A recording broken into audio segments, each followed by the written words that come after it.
Welcome back, class. We're going to jump into the second segment of chapter two, and we're going to talk about goals.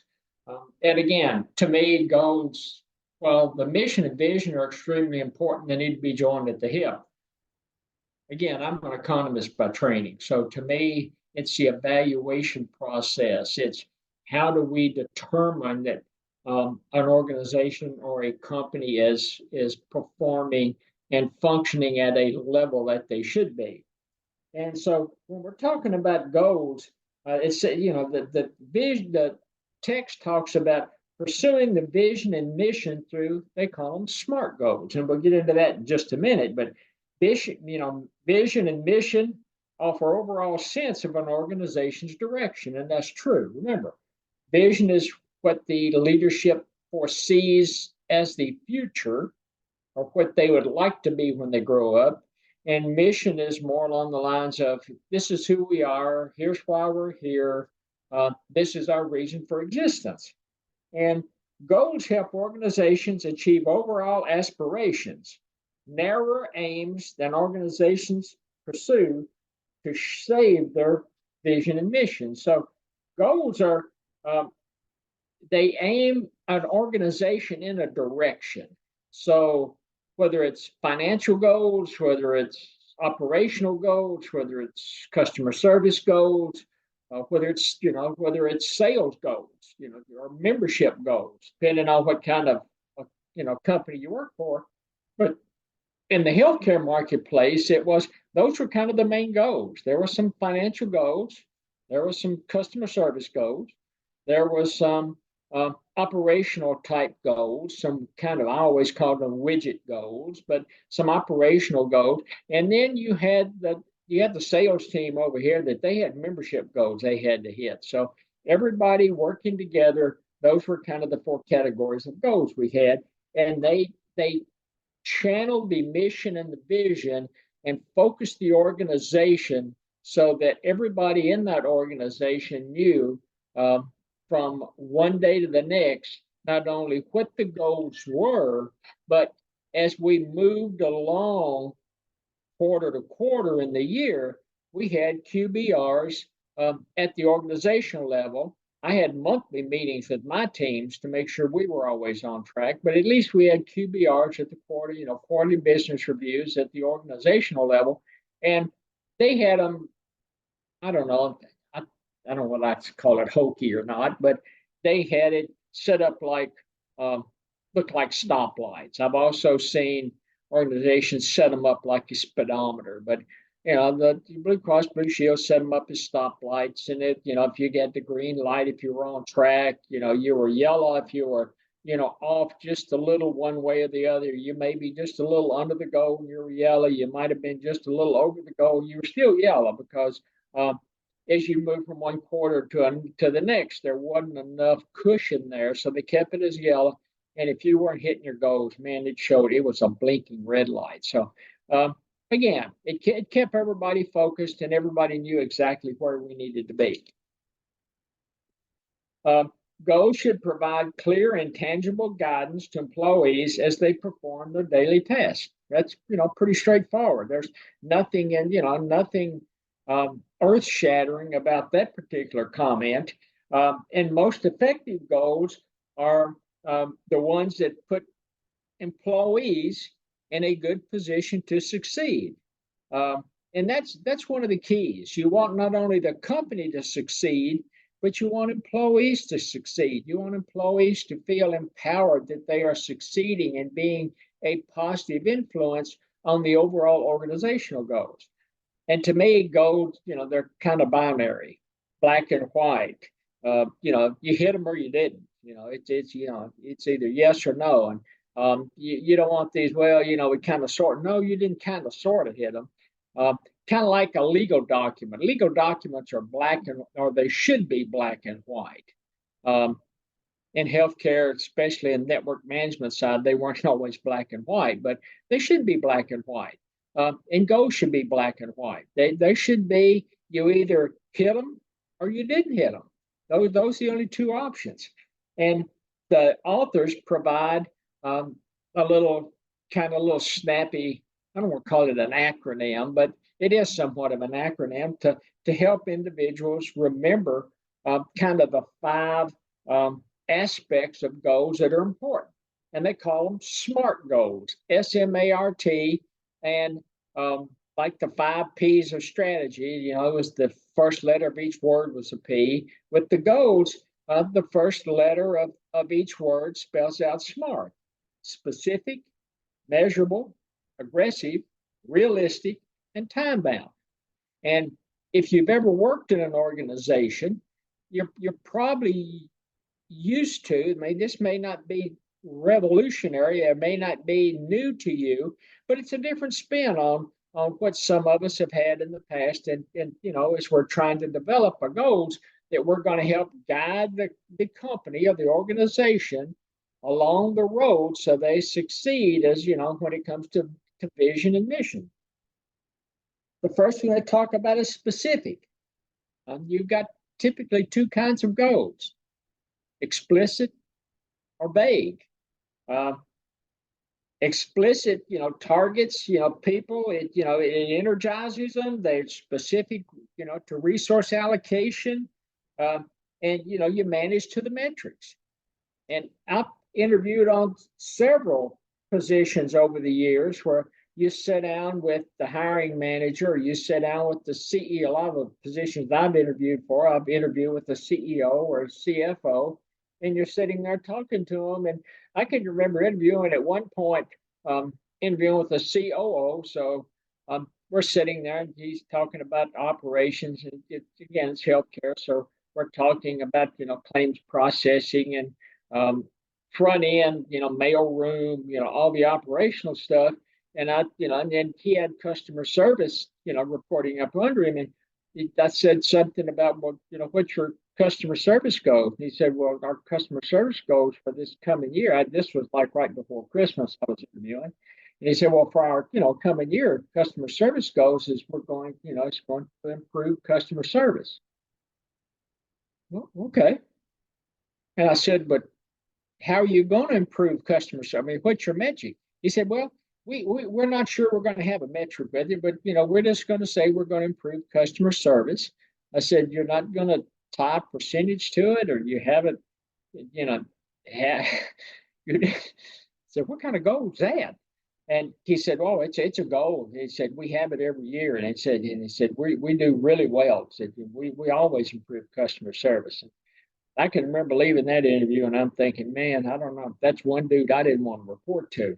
But again, you want him to be specific. And I've always liked the approach on goals. And those of you that had a leadership class with me understand this, but goals are, and I've always set them up such that meets is one goal, exceeds is another goal, and stretch is the third component. So let's say you wanted to improve financial returns, or let's say you wanted to improve, let's say I wanted to improve the number of medical records that are reviewed on a monthly basis. And so I wanted, you know, the meets goal is we're going to improve the number on a monthly basis by 10%. The exceeds goal would be 20%. And the stretch goal might be 25%. So yeah, specific goals, 10, 20, 25%. At the end of the year, if you didn't improve the number of medical records that you reviewed by 10%, you didn't meet the goal. You know, 9.9% is not 10%. So, you know, it's either you meet the goal or you didn't meet the goal.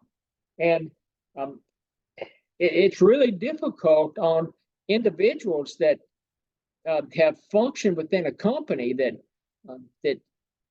we're not used to this. It's you know, it's like you're trying to take their firstborn away from them when you're trying to explain, here's how the goal system works. And I can remember interviewing at Blue Cross Blue Shield, and you know, interviewed, and I sat down, and one of the interviews was with the vice president of human resources, and you know, he's talking about, you know, improving and things, and you know, having trouble with just the talent pool being shallow in Buffalo, and all, rambling on and on. And, then I said, well, from what I can understand, you may need to revamp your goal process. I said, I've talked to the individual that I was going to report to, and that individual was the chief actuary. He'd come from another one of the large national plans, and he and I both had the same idea. It's that these goals are just squishy. There's no specificity to them, and in other words, there's no specificity to them. How you measured them was not clarified either. And that's going to bring us into the second part of the SMART. And success or failure can be quantified. You have to have goals that you can quantify. Determine explicit formulas and calculations for the metrics.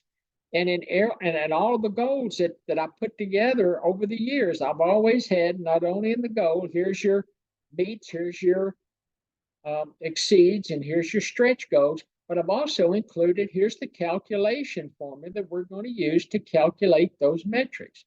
We're going to take this number, subtract this number from it, we may divide by this number, and you look at, and you pitch these to individuals that aren't used to having definitive goals, and they look at you like you've got two heads, like you've completely lost your mind, that you would actually have goals that you can quantify, and goals that you can measure, and goals that you're going to hold them to, kind of hold their feet to the fire. After the first year or two, they majority of them come around to that type of goal setting process. Those that didn't, I helped them find other positions within the company if that's what they wanted to do, or I helped them find other positions outside of the company, because I wasn't going to change the way that we manage the goal process. And what the individual I reported to, and we talked about it on numerous occasions after the first or second year, working this goal system together, that others functional areas within the company were doing the same thing. They were taking their squishy goals, the goals that you couldn't, and no specificity, not, you couldn't quantify them, you couldn't measure them, and they were replacing them by some additional goals. And that brings us to, additional formats of goals, and they were improving the, I don't want to say the pressure on meeting goals, but they were making goals more aggressive. And that brings us to the third piece, talking about aggressive goals. And does the goal present a challenge? You want it to be challenging but attainable. Force people to test and extend the limits of their abilities. And then the text also talks about easily achievable goals undermine the effort and the motivation. And that's true. If you've got a goal that you can hit, that you're going to hit every year, every time, that goal's worthless. At least from my perspective, it's worthless. You have to have some aggressive, realistic goals that are going to motivate and going to test your teams. Again, realistic, you want to be realistic, but through training and education and motivation and mentoring, you can have some very aggressive goals, and you'll find that your teams will be up to the challenge and they will meet those goals. That first year that I moved to Buffalo, again, most teams weren't used to being challenged, and it was that first year was really ugly, because they did everything in the world to talk to somebody into walking me out the door, because they didn't like the pressure, they didn't like the challenge, they didn't like to be held accountable, and it's accountability that is the end result.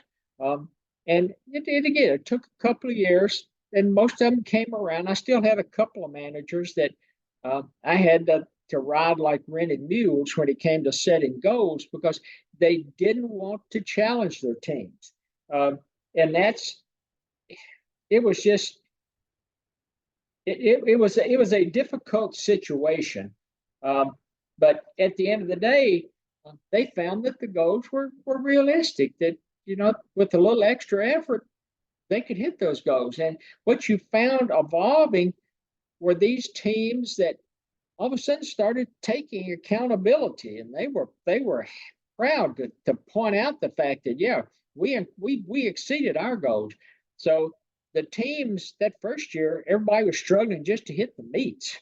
And then I noticed the second year, they were, a lot of them are getting up in the exceeds. And by the end of the second year and start of that third year, they were hitting the stretch goals. And the stretch goals were aggressive, but again, realistic. People tend to get discouraged and give up if there's little chance of achieving the goals. And that's why you have goals that are realistic. You need employees to embrace the goals. And that's the key. Can they embrace the goals? Are they realistic? And then lastly, are they time bound? You have to have some type of deadline, because deadlines are motivating and they help, structure your work. And when I say timelines,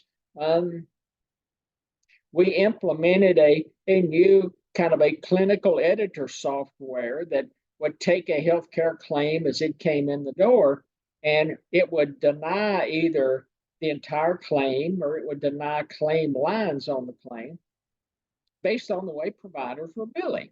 And our goals were, here's I needed the contract signed by the end of Q1 with the vendor that was going to provide it. I needed the implementation to start at the start of Q2 at the latest. I needed that it's going to be a 6-month implementation. So by the end of Q3, we had to have that thing implemented, and then we wanted up rock and rolling by Q4. And that's what we talk about time bound. And it looked like we got the contract signed. We started on the implementation process, and it was touch and go. And I kept telling the team, I said, we've set the timeline, September the 30th. We've got to have that thing implemented up and running. And even the middle of September, I wasn't sure we were going to get it implemented up and running. But I don't know. There was a push that last couple of weeks of September, and we got it implemented and up and running. And if we hadn't had those timelines or it hadn't been time bound, I'm not sure that we would have ever gotten it implemented and up and running. You want to, after goals are met, will the organization rest on its laurels? Some organizations do. And I've worked in organizations where you put some aggressive goals in place on one year, and then the next year it's like, man, we hit that goal last year. Let's take it easy. Let's, give us a break and let's take it easy. And you can't allow that. Again, Blue Cross, in Buffalo, the chief actuary and I both reported up to the CFO, and the CFO, and I really liked the CFO. I really enjoyed working with him, but his concepts, he conceptualized everything in a linear format. So if you brought in $1 million this year, I want a 10% increase next year. And if you brought in, which 10% is not a huge amount, we were talking about hundreds of millions of dollars. But, if you 10% next year, and so I'd have a goal, and we'd knock it out of the park. We'd bring in, 50% increase.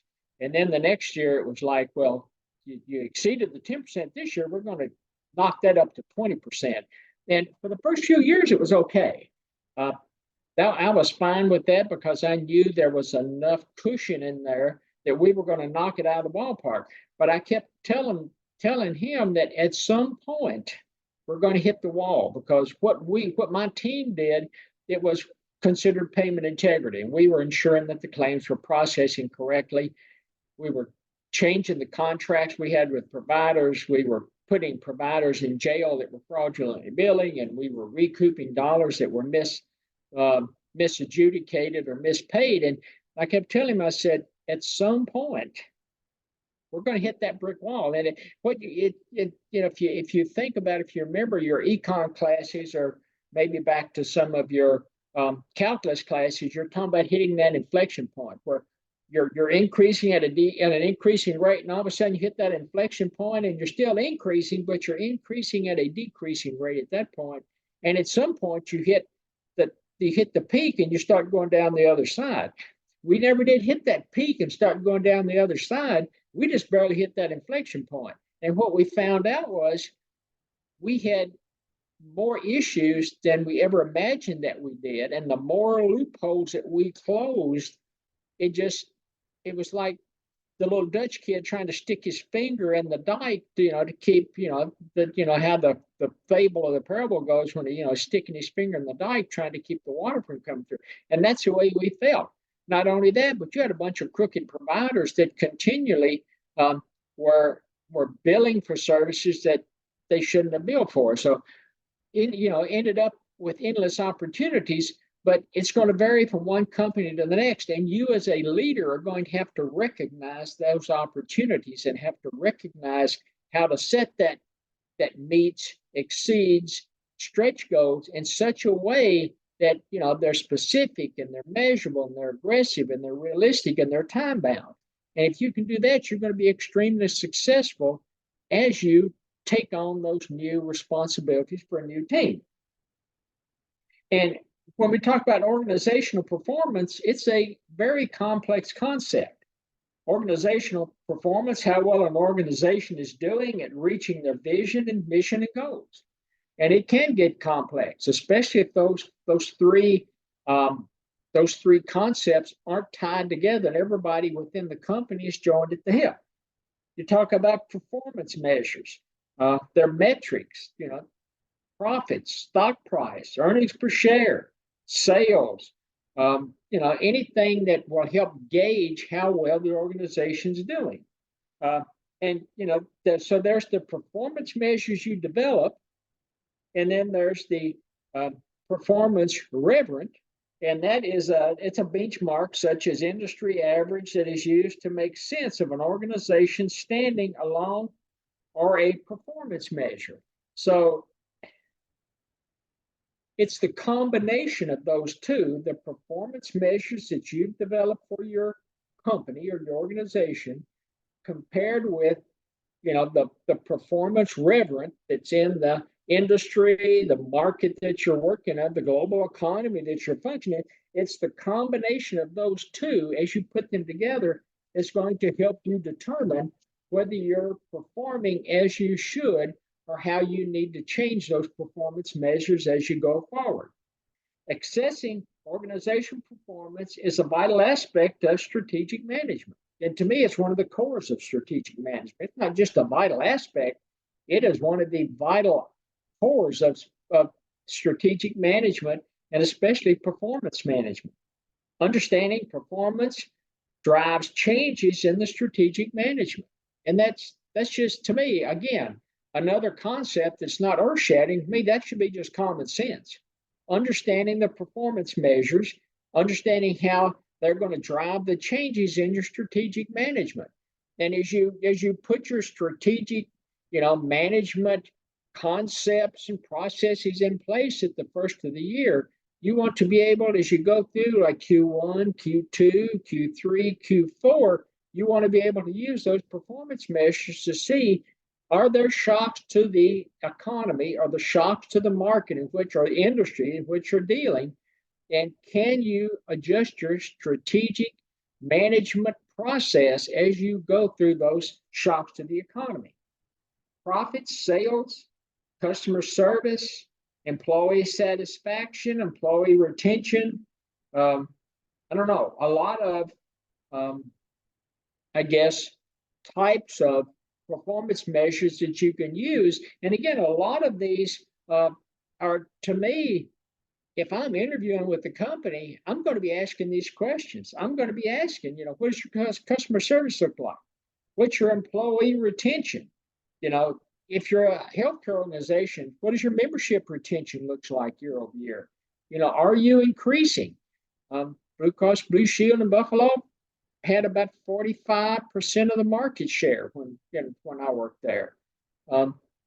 And unfortunately, given Buffalo and given the economy there, it was going to be extremely difficult to improve that 45% of the market share because there wasn't a lot of economic growth in Buffalo. Buffalo, late 1800s, early 1900s, it was probably the may have been the most progressive and the most economically growing city in the state of New York. And it it was a unionized town, blue collar town, uh, a lot of production, manufacturing, and it's kind of fallen on hard times. So there wasn't a lot of opportunities to grow that market share unless you were going out and stealing membership from the other health plans in the city of Buffalo. And one thing that companies use and to determine their performance metrics is the concept, and they provide it in the textbook. They talk about a balanced scorecard. It's an approach to assessing performance that targets managers' attention on four areas: financial, customer service, internal business processes, and learning and growth. Again, what were the key performance categories of performance, metrics and indicators we had at Blue Cross Blue Shield? Financial, customer service, operational, which is your internal processes. We did have a learning and growth metric, but we also had a sales metric. And our learning and growth metric was based on surveys. So it was based on an annual survey, and they surveyed all the employees and they got their feedback. And the goals were to move those positive survey comments forward a certain percentage every year. And some years we did, and some years we didn't. We had a union shop in that health plan, and usually the union shop was always unhappy about something. So they tended to repress the goals that we had, but we still did reasonably well. But of the 5 key goals we had, we usually did a really good job hitting on 4 of them. It was that learning and growth issue that we sometimes had problems with. And when we want to talk about financial measures, let's go through the first one. And if you can manage the 4 that they give in the book, they talk about you're going to have at least the probability increases for long-term sustained performance and success. And on financial measures, if you look at annual reports that you get from companies, let's say you like to dabble in the stock market and you're looking at the annual report, it relates to an organization's effectiveness and profitability. Return on assets, return on equity, return on investments, what's the profit look like, stock price, net revenue, operating income. A lot of these are like balance sheet, income statement type of key performance kind of indicators. And then when you're looking at customer measures, you're looking at customer attraction, customer satisfaction, retention, number of new customers, number of repeat customers. If you've got let's say you're managing a customer service, you've got a call center. Most call centers like to talk about, man, our ASA is like 98%, or our ASA is, 15 seconds. So ASA is average speed to answer on a phone call. And I think ours, at least the team I managed in Buffalo, we had an ASA of about 23 or 4 seconds. And you usually manage to hit it depending on the month of the year. And, you had vacation, you had some really severe weather in Buffalo that sometimes people couldn't get into work. But again, they were concerned about ASA. From my perspective, I was more concerned about first call resolution.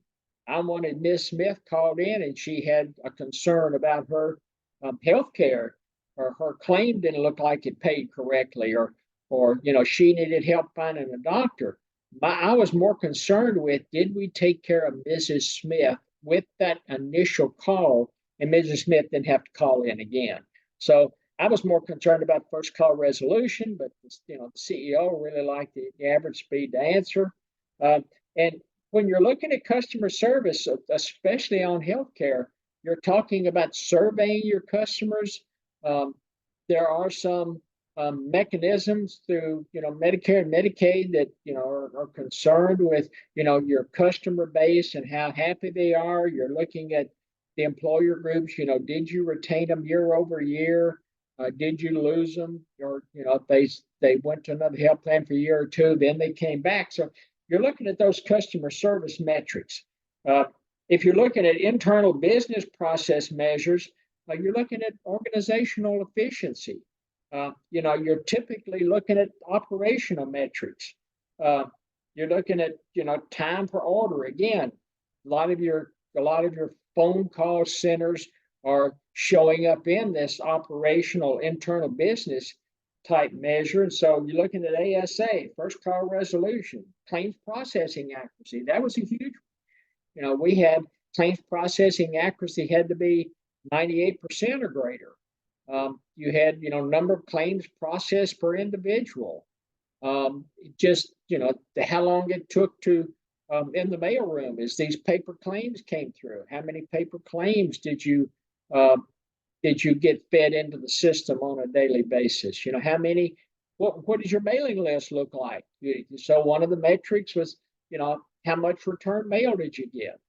What percentage of the letters that you sent out to members, how many of them were returned for bad addresses? Those are all what you could call internal process measures. And then you've got learning and growth measures. And these are going to, and one reason they're viable and one reason they're important is your learning and growth measures is it's going to lead to and relate to the future, how your future success is going to be. What do you do to improve the human capital of your workforce? If you're trying to generate more volume or more output, there's two ways to do it. You can either bring on more employees or you can train the ones that you already have. You want to focus on innovation. Innovation is huge, and innovation is going to become more and more important, not only in health plans, but in all industries going forward. And what's artificial intelligence going to do with the workforce that you have going forward? You'll have to understand that depending on which company you're going to work for. Organizations, can they adapt to changing environment? And a lot of organizations, as environments change and they're trying to improve human capital, they're looking at tuition reimbursement type programs because they're trying to reward and retain their high achieving employees. One thing that I always did with my team of payment integrity is I was willing to pay for them to go to classes to get additional credentials, Lean Six Sigma, quality improvement, process improvements, certified professional coders, certified coding specialist, credentials that I paid for out of my budget.